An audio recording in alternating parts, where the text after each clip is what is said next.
is how I play the game!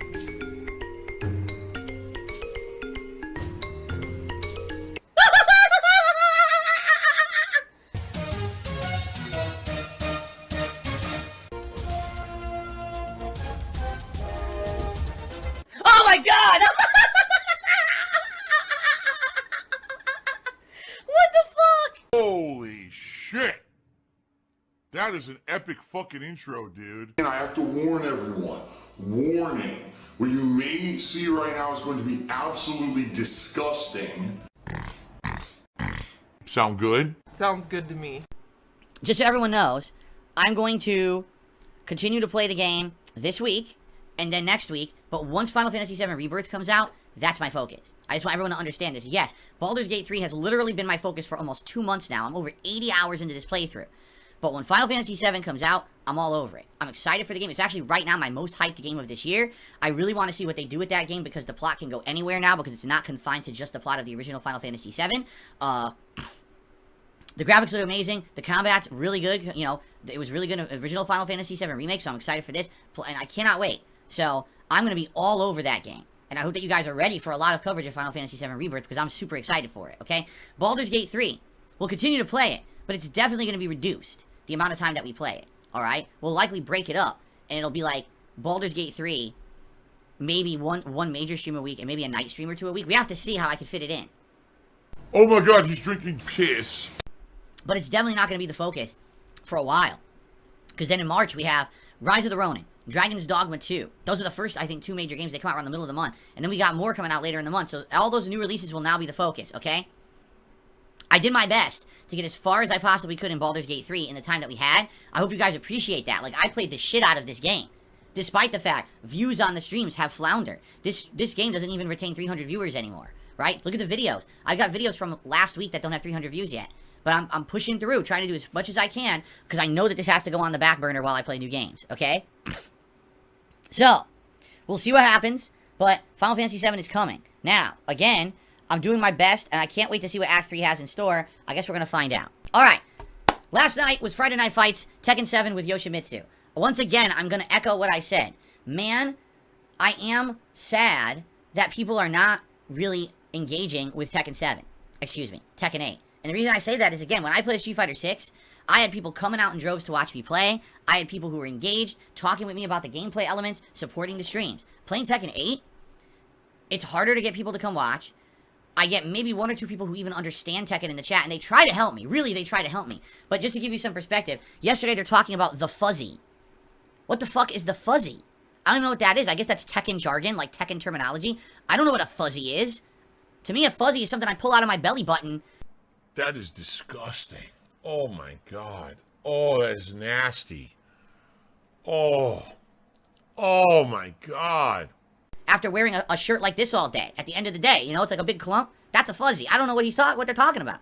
and like someone says, when you get them to the wall, you have to do a move that causes tornado to extend your combo. Now, I know a tornado is a juggle state. I know that. But I don't know specifically what moves that I have, for example, with Yoshimitsu that are going to cause that at the wall.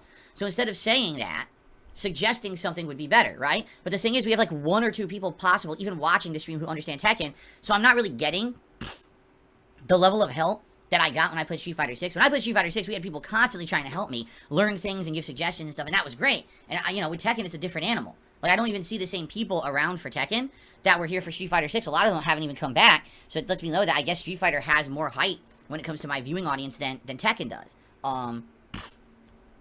So because of that, it's a little frustrating. I'm not gonna lie, I wish it wasn't, but I like Tekken. I'm really enjoying Tekken 8, and I know that every time I play it, I'm getting better. Tips, where are they?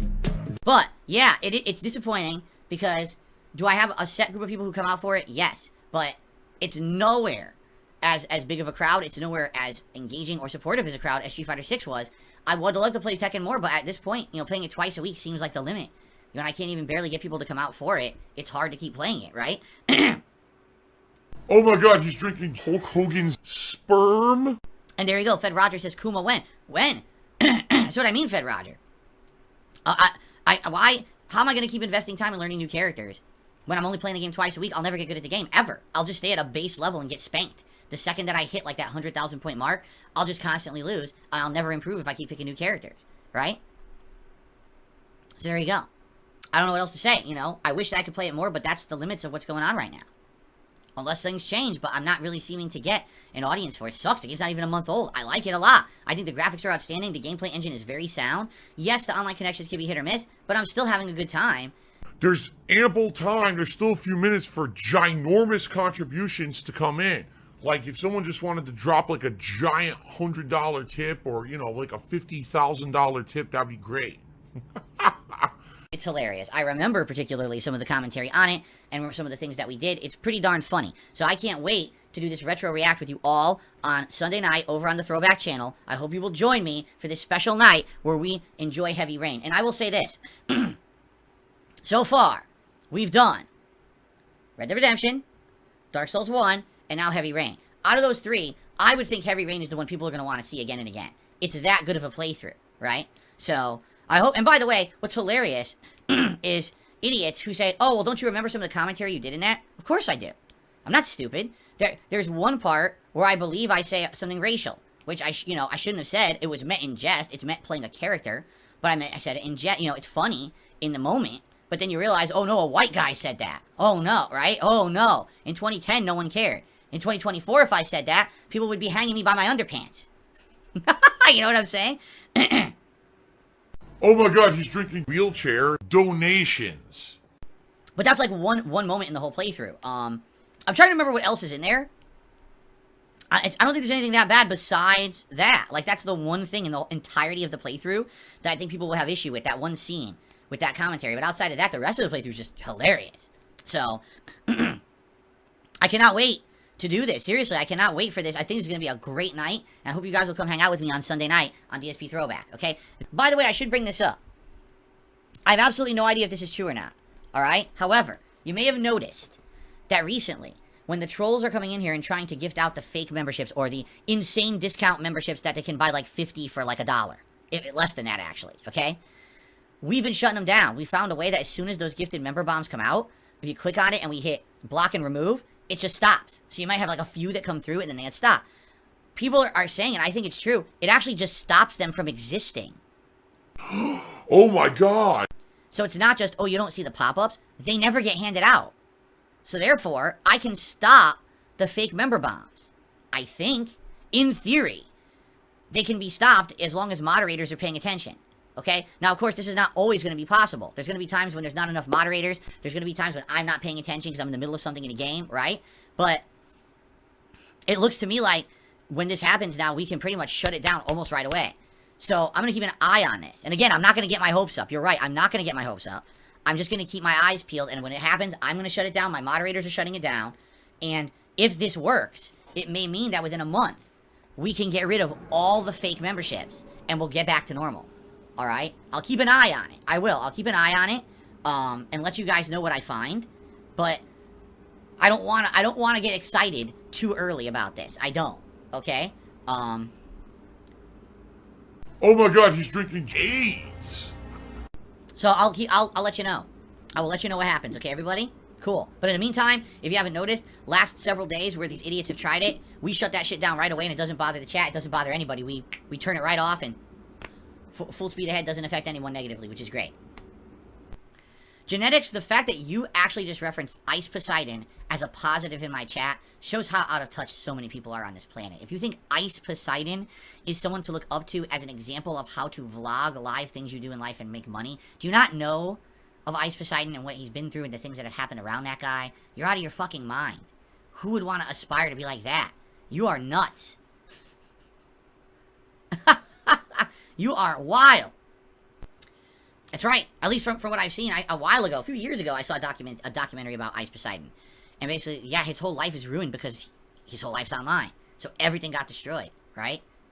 Everyone's constantly trying to fuck with him. Dude, what, are you out of your mind? I would never want to do that. Someone tipped $1 says, does it scare you to think you might be streaming 6 days a week for the next 10 years? No. I've been doing it for the last 10 years. If I've been doing it for the last decade of my life, well, how would that scare me about the next decade of my life exactly? Again, the cool thing is, the difference between 10 years ago and now is that now we have that interaction and we have that social relationship where you guys are looking out for me and trying to help me, right? So you can suggest, hey, this we think might work. This could be a cool piece of improvement. This could be a cool thing you could do. And it doesn't have to just be play games, play games, play games, play games. That's cool. I like that. I don't want to just play games for the rest of my life. And already in the last few years, the React channel, the Throwback channel, the other stuff we're doing, I'm not just playing games anymore. And it's going to grow more and more like that. I don't know what we have to be afraid of. What would I be afraid of exactly? If you're just saying, are you afraid of working as hard? No, I've always been this hard of a worker.